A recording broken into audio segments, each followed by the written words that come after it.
loolu am na solo bu baax honorable ñu ñëw ci xew-xewu tey bi mu di le premier ministre à l'Assemblée nationale balaa ñoo ñëw ci question yi nga xam ne ni posé nañ ko fa ak it dem bam fa dem opposition bi ñoom dañoo daal di boycotté mu di waa Takku Wallu ak yenn non inscrits ndaxte Pape Djibril Fall moom moo fa teewoon na fa ndax jàpp nga ne opposition bi waroon nañoo boycotté li ñu nag teg comme excuse daal nañu xam ne duñu nangu di dem foofee ci Assemblée nationale ba nga xam ne ni actuellement ñii fi nekk respecté wuñu institution boobee te it dañ ko jël def ko lieu boo xam ne nii lieu pour régler ay comptes la. waaw actuellement c'est devenu un lieu de propagande. waaw parce que nan ki nga xam ne moo woote tey. pour ñu war ko ñëw wuyu. mosu ko nangul nit ñi ñun ñoo bokkoon législature. il n'a jamais accepté ñëw toog discuter ak nit ñi ñun ñi nga xam ne ay collègues députés am nañu woon. il nous a traité de tous les noms. le bureau de l'Assemblée traité woon na ko de tous les noms. quand il vient il est au perchoir. bu waxee xas la wax la muy wax ba pare il n'attend même pas ñu tontu ko mu jël ay clic ay kalakam dem. et c'est suivant yi nga xam ne mooy ay ministères yi ñëw donc si maintenant on lui rend la pièce de sa monnaie. warul mer. xam nga lu tax warul mer parce que dafa doon yuuxu nde Macky Sall dafa am majorité mécanique. majorité mécanique waaw dañuy nekk ci assemblée bi lu kii wax ñu tàcc ko lii wax ñu def ni lu ñu dugal ñoom bu leen neexee ñu jël ñu voté ko bu leen neexee ñu rejeté. mais c'est ce qu'il a aujourd'hui il a 130 députés 130 députés yoo xam ne bu ñu ñëwee fee moom bu sëqatee ñu ne yaram kàllaa bu nee xonq na ñu ne ko cur. mais opposants yi wat na waruñu woon dem rek ndax poser question yi sénégalais yi bëgg a poser opposants yi fu mu nekk tey jii tey par exemple. man suivre naa ba bi honorable Pape Djibi di poser question. mais li mu wax ci foofu. si li mu wax lépp.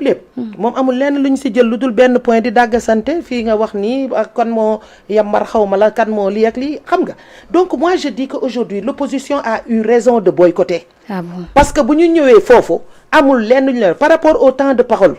dégg nga. par rapport ak li nga xam ne que noonu def parce que yëf yi bu ñuy def xam nga dafa am ay pratiques yu am. dañ leen di escalier xam nga li ma wax. bu kii ñëwee wax fii mu am ñu teg ñeneen ñoo xam ne bu ñëwee escalier xas ñi wax fii xam te du loolu actuellement le Sénégal dafa nekk ci benn situation critique boo xam ne que ce sont des choses importantes des dossiers importants qu'on doit traiter wax ci directement ba ñu xam naka nañu war a mën a def mais si fu mu nekk nii actuellement boo demee fay lan la wax dette bi ñëwaat na dette bi moom les gens ont parlé dette cachée bi moom wax na ci tey ndaxte daal dinay jàpp ne lépp koppar boo xam ne say réew yëgu ko loolee dette cachée la mais aussi trahison la fooy amee te aussi waxoon na leen ne bu leen àddooti ci dette cachée bi yéen opposants dama ne dette cachée bi moom mi ngi noonu di ci wax ministre économie bi wax na ci tey gis nga tey nit ñaa ngi koy TikTok sax donc de telle sorte que ne dette cachée bi yow boo ñëwee nga toog nga nekk état bi dafa parce que bi muy def meeting am boobu dégg nga la mu waxal nekk dette bi c'est de 2019 à kii dañ ko jël séddoo koog dañ ko jël fii donc xaalis munoo ñëw taxaw di ko wax avec des montants aussi importants nga ñëw def ko mu am traçabilité am fu mu dugg ba ñëw nga ne dafa caché fan la caché donc nag de telle sorte loolu la am na sax ku ko wax ci député yi ne ko fu mu nekk je crois que loolu da ngeen ko war a teg fee te xool lan ngeen di xool pour ñu war a mën a liggéey li nga xam ne moo taxaw beneen bi da nga ne dette cachée mais dette bi nga xam ne moo tegu ci après ci dette cachée ban dette actuelle du Sénégal donc yow bi ngeen ñëwee tey ak léegi dafagul 2 ans si ñaata la ñëwaat taxaw pour dugg donc dafa am loo xam ne moi je crois que c'est important que le gouvernement et je dirais même ce régime ñu war a mën a xam ne fan lay méttee pour ñu war a mën a évoluer dem fii on les a pas mis ici. Moi, je fais partie des 46% qui n'ont pas voté pour eux. Donc, assumer. Et je l'assume. Ah bon. Parce que nit ki nee nañu cin bu naree neex bu baxee xeeñ. Donc, da nga jàpp ne actuellement dara doxul. Non, fu mu nekk dëkk fi mu ne lu ñuy investir. Yow yaa ngi wax léegi mbirum déguerpissement xale yi ambulant yi. ku teg ñu def ñaata bi ñoom bi ñu ñëwee léegi ñaata nit dañ fi dàq. bari na waaw donc mi ngi noonu. donc lépp cher. lépp cher. dama am benn kii démb dëj. ma ne kii nañ jëndal ceeb pour yóbbu ci dëj bi ñu ñëwee ñu ne ma saako 25 kilos bi 25000 francs ma ne ko xanaa kii waaw kilo 1000 francs donc tu vois donc nag yow da ngay gis ne que fu mu nekk depuis boobu ba léegi les gens ils souffrent waxuma sax déjà le climat nu mu tàngee mais les gens se lèvent du matin au soir ils essaient de tirer le diable par la queue parce que le courant cher na ndox bi cher na lekk bi waxatuñu ko donc même nen 150 lay jar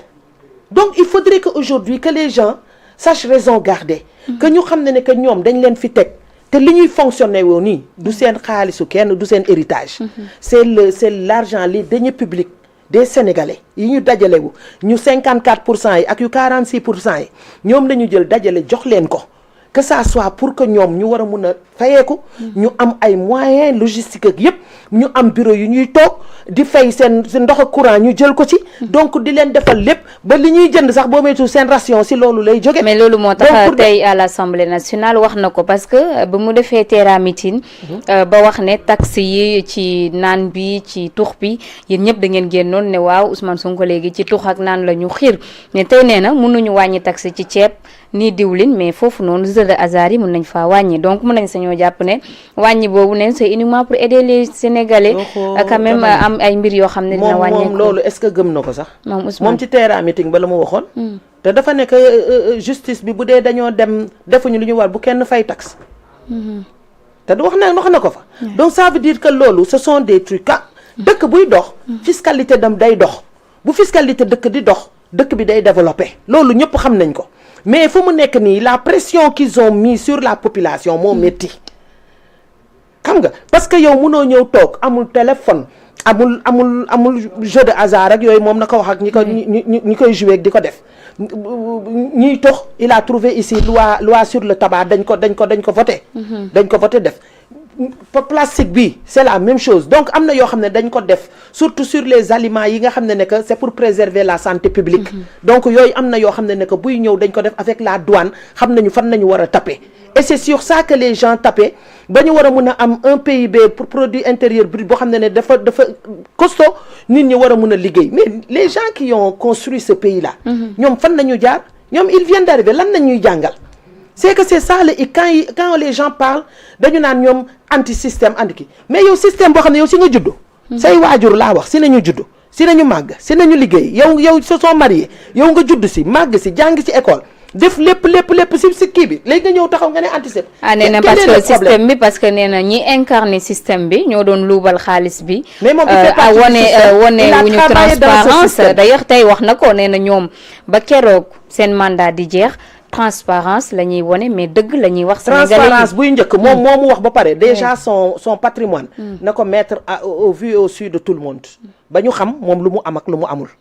loolu déjà transparence da ngay commencer balaa ngay digle sangu da ngay sangu ba pare léegi nga mun a ñëw ne lii laa am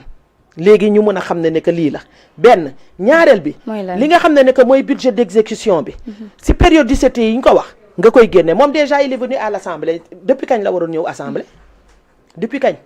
normalement chaque 3 mois la war a dem à l'Assemblée nationale donc presque 8 mois ñëwul 7 mois la fa gëj mu doog a yegg si léegi parce que am na lu mu bëgg jàllale voilà il vient parce que on le connaît chaud wax lii kii ak yooyu donc si loolu la moom moo tax donc la transparence c'est pas un vain mot que les gens utilisent wax non la transparence dafa war a nekk lu effectif la bonne gouvernance si loolu moom la nekk parce que tu sais avec le PSE les 3 axes yi président Macky Sall tegoon transformation structurelle bi li nga xam ne que mooy axe 2 bi nga xam ne dafa nekkoon ci capital humain axe 3 c'était sur la gouvernance transparence ak yooyu pour nit ñi mën a dox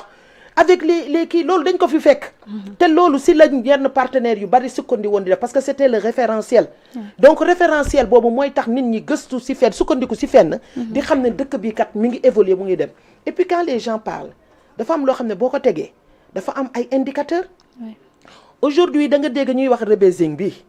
mais dafa baax ne que tey boo demee mu am foo xam da nga fiy sukkandiku ak ay index yu leer mu génnee xam lan moo lay permettre et ça ce sont des indicateurs qui te permettent aujourd'hui de xool impact li ngay liggéey nii fan la war a mun a dem et ça doit être d'une manière périodique nga xam ne ñoom war nañ ko mun a te état daf koy am parce que ñu bari ñu ngi fi di liggéey ci loolu ñun dans le cadre des activités avec les femmes def nañ yoo xam ne que dafa amoon loo xam ne que avec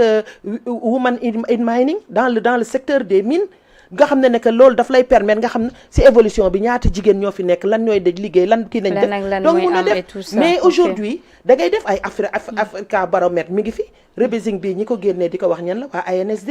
et je crois que c'est normal que ñu war a mun a toog fii pour mun a def et ça va permettre aussi nga war a mun a dem ci ay réformes